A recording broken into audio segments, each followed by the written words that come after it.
going to put us in the movies. They're gonna put us in the movies. They're going to make a big star out of me.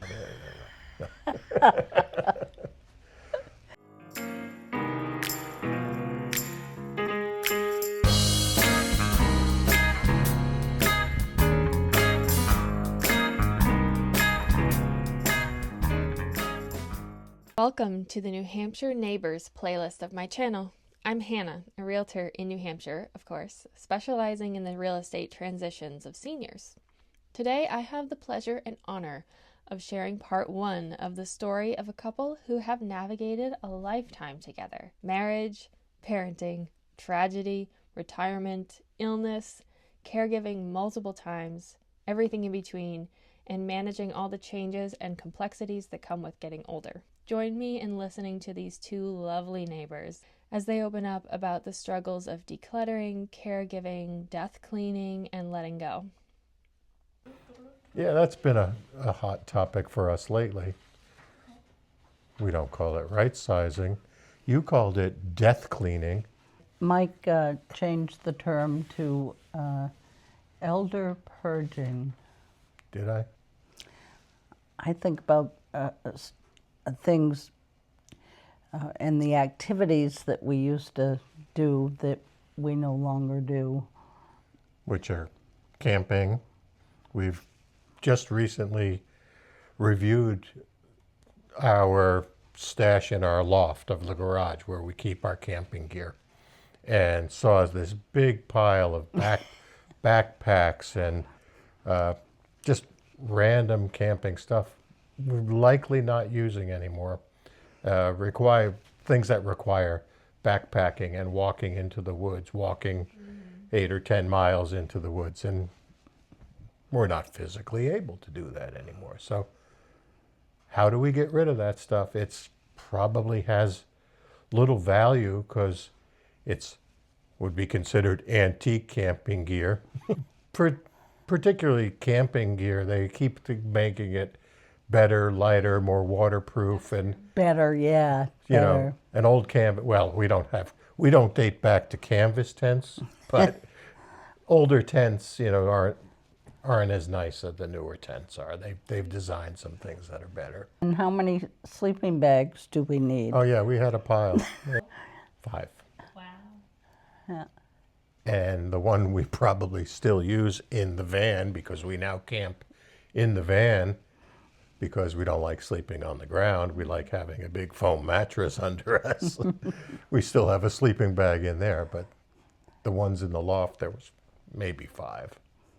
Yeah, because we had a family, we needed multiples, and the kids would bring friends and all that. But yeah, things change, activities change over time, and we don't use. Well, and that's not the only thing. That's other sports equipment. We've both decided we're not going to be able to ski anymore. So what do we do with some skis? And you'd like to think there was monetary value in your stuff, but you might be fooling yourself. Yeah, the reality is there really isn't. Yeah, and our son doesn't want anything used. I think a lot of things tend to be attached to people in our minds, and when we've lost those people, the things that were theirs take on more important. I think it's probably easier to decide on activities you will not do anymore that don't have an emotional connection. Right. That you don't need the equipment for. That's where we're going to go first when we... It's fairly easy to admit to yourself, oh, I'm not doing that anymore, you know. And it was just last winter, as the last time I went skiing, and I fell down and didn't break anything, but I felt like I could have. So it's like... Our son Brian died when he was 22, and he liked his stuff. And so we didn't want to disrespect his stuff. And the things that he had saved, like from his childhood, we bought a used armoire with drawers in it, and we put his stuff in there. And it's okay now because we have this big old house with lots of room, but we can't stay in this house forever probably, you know. And what do we do with those things when we need to live somewhere with less room? And that, the stuff in the armoire, you could choose some things you loved, like, or just he loved, like Pinewood Derby cars we made when he was young. He saved all those. And, you know, to me, that's easy enough to save. It doesn't, I always look at size of things. Is it too big to save? And my big one is I have his motorcycle. And it's like, yeah, it's really big. And I'm having a hard time in getting rid of it. But that's the biggest item. Everything else is, you know, down to small enough you could fit it in a couple of banker boxes, and I think you can keep it. And till the thing is, you tell yourself, you know, when we keep it until we're gone, it's just somebody else is going to throw it away. It's going to be trash for somebody else. Our son Matt will not be saving that stuff. And we found out when we helped my parents move, they had really a lifetime of stuff in their house. And my father had designed the house with lots of storage. So there was just stuff everywhere. And it took us, 8 months working weekends, working every weekend with my siblings to clean out their house. Loaded up everybody's pickup truck every weekend twice and went to Goodwill or Salvation Army. Some of us went to this one, that one, wherever it was we lived. We filled the dumpster. Two dumpsters. Oh, that's right. The big one and a smaller one. No, it was both. They were both full-size truck-length dumpsters. Wow. It was horrible because stuff that you thought should have had monetary value too. Office furniture. They had a home office that had all kinds of file cabinets and stuff. And this is why we can be aware of what the challenges are to right size. Okay, yeah, I used the right word. To right sizes, because we did it with them to get them out of their house and so that their house was able to resell. Right. And that was basically their money to live the rest of their lives, was the value of the house. Right. So Selling we their home. had to help them be ready to sell the house because they moved into the little house we had bought up the road. My parents lived with us. It was actually And- very easy to clean out their house. One small van type truck worth of furniture that they brought with them, and everything else was houses for sale, and it looked staged because we left enough furniture there to look that way, you know. And But also they knew that they were coming here for the end of their lives. They were ill. And so like when my parents moved, my father brought all the instruments that you need to create a lobster feast, and all the crackers and the pickers and, They weren't and moving the to die. platters and they were moving to have a new life in a new house. and the little things that you pour melted butter in with a cover, little lobster-shaped cover on them. And you know, he brought all that stuff to the new 3-room house. We had to put things in the dumpster, and you know, in a perfect world, you could find somebody who wanted each item. But the reality was that we couldn't find people that wanted Right. And so many of the things like things. office furniture. We called around saying, "Oh, you're a reseller. Do you want all this stuff?" Nobody wanted it. but good stuff, you know, like my father's credenza, and you know, I mean, they had some good stuff, but nobody wanted it. And like the file cabinets, books and books and books. I tried to sell books at a yard sale once, and I did not sell one book. And I had hundreds that I had packed up and brought there. I think when it comes to the reality of right sizing for us, we realize monetary value's not really going to be a deciding factor, and it's Right. you hope somebody will want some stuff. And right now, I think we have some time to move things along, but we're going to run out of time. We just talked about making a list to start with, and we're starting with the equipment for activities because that's an emotionally neutral place to start. But I did think of something that I thought had some monetary value. I have a bunch of leather biker jackets. Yeah, leather coats, I mean. Looking worn and used might be like the retro thing, and people might want that. Vintage. So I posted them on Marketplace or Craigslist, and I just did a couple of items in the last week. So, well, I think you need to know where you're going to, and what is your capacity to keep things. And that was such a glaring problem and change for Sue's parents. Was they had a big house with tons of storage, and I don't think they even realized how much stuff they had. 3 floors and a 2-floor garage. And they were moving to a 3-room house, 3 rooms, you know, That was it. No cellar, no attic. and and a that- shed. They had a shed out back. Right. But that's because it was a place that would be manageable for them. They were overwhelmed in the big house, and they needed to find a home that was succinct and very close to us, so Sue could be kind of their caregiver on a regular basis. She was doing it when they lived in Bradford, but that meant she was away from home and did not get home every night. So, yeah, I was staying with them a couple of nights a week. and certainly if they had an emergency, we weren't convenient.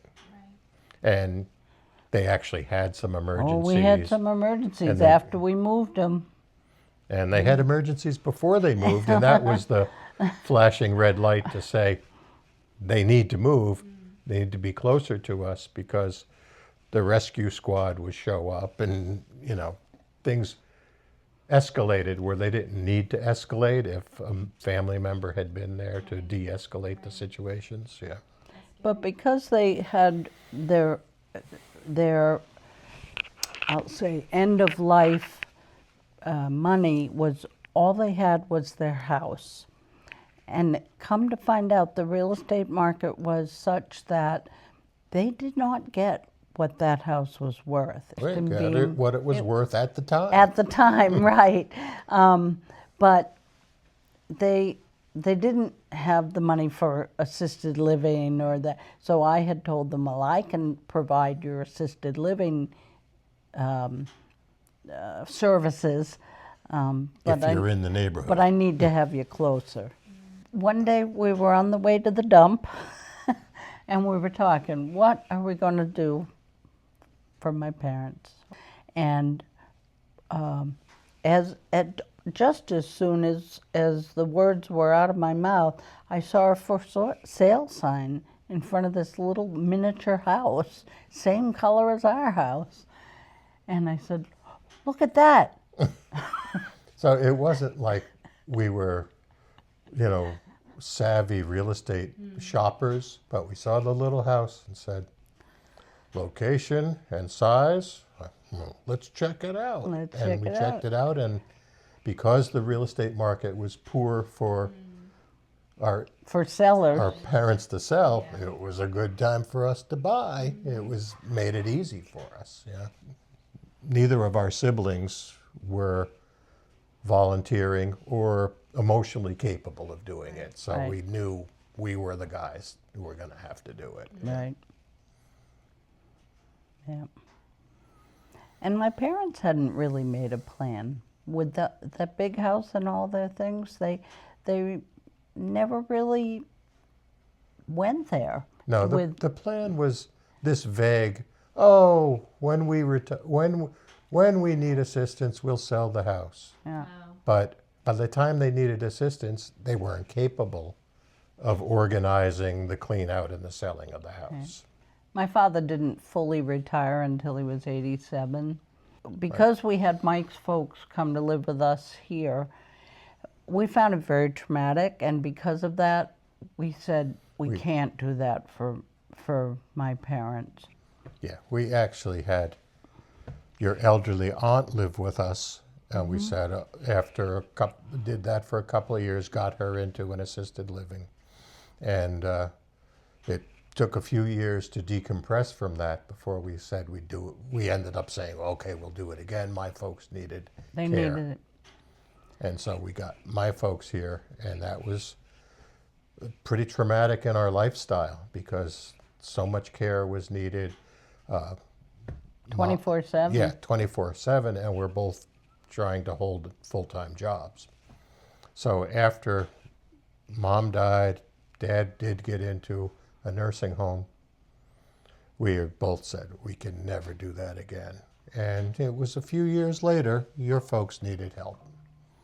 And now we had a definition of what is that help. And is it moving into our house? We're like, no, I don't think that's the way we're going to help.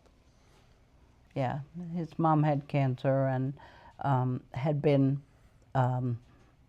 She was very close to end of life. To and get her up and here she'd been lying to us.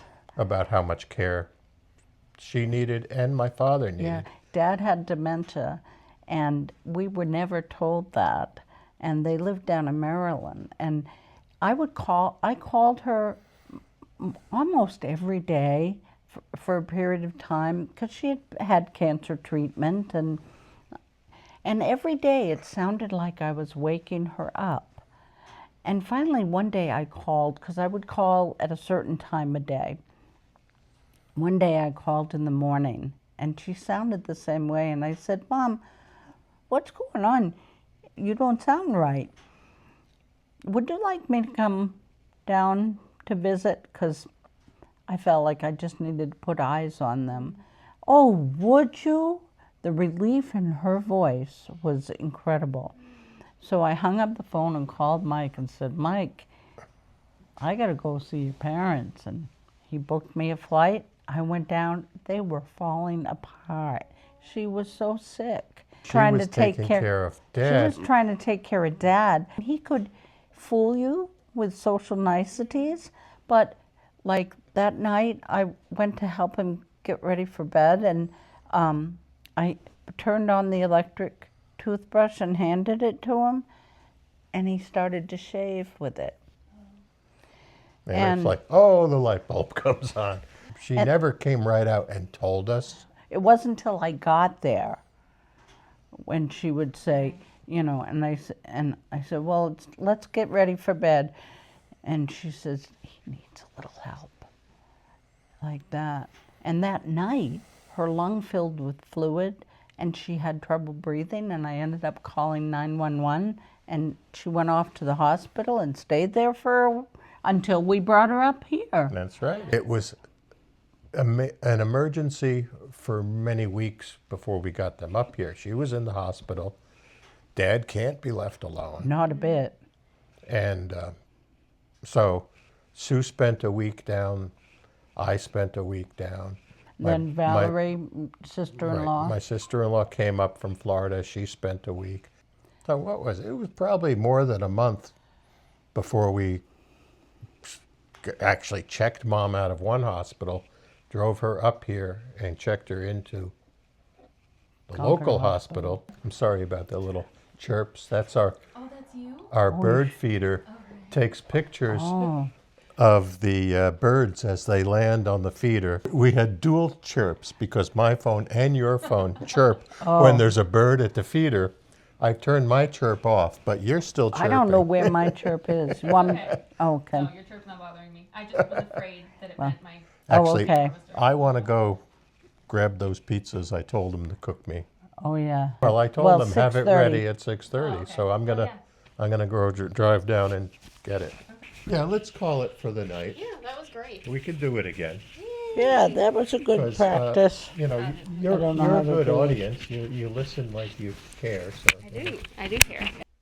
I'm so grateful to Sue and Mike for sharing their story with such honesty and openness. It reminds us that these decisions, downsizing, decluttering, and caring for loved ones, are never simply practical. They're emotionally complex and deeply meaningful. I hope this inspires you to think about your own home, your family, your belongings, and all of your beautiful stories. If you or someone you know has a story to tell about life, family, home, real estate, or moving slower in New Hampshire, I'd love to hear from you. Every story deserves to be shared. You can reach me directly at 603-573-6969. Thanks for watching, and I'll see you next time.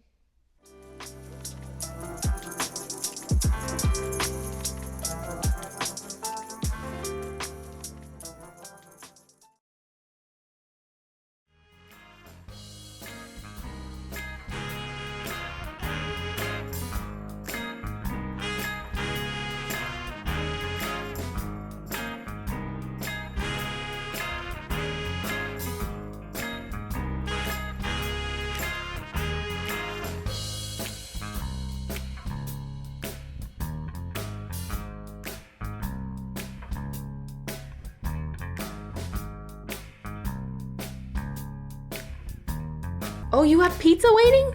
I got that on video. I'm gonna use it.